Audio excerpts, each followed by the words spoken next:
Okay, now we have the Commodore 64 connected to a primary, or let's say master UNO, talking to a slave UNO.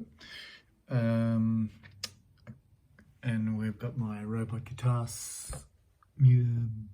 application loaded or program. So let's give it a try and see now if we can get the data to transfer across the two Arduinos. Yeah. So the first Arduino boots up as the master and sends the servo data across to the second Arduino, and we can highlight the configurator, calibrating any of the servos. So let's try that. So we're going to try servo number 0.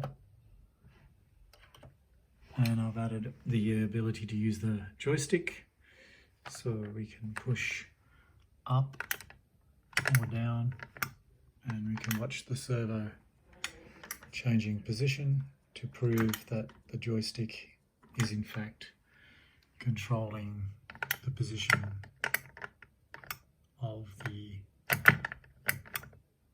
servo. And of course, if you press the fire button, it toggles over to the other position.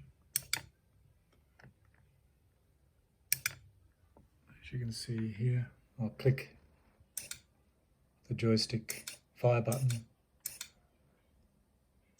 Looks like I need a little bit more debounce in there,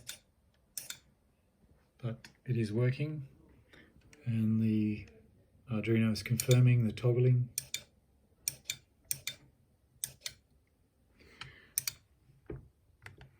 And again, we can adjust the other value, which is reflected in the Arduino code. So I'm quite happy there. And once I'm happy, I can hit enter, and it saves it to the Arduino's EEPROM and returns the Robot Guitar software back, ready to load a song and play. But of course, we better hook it up to the guitar.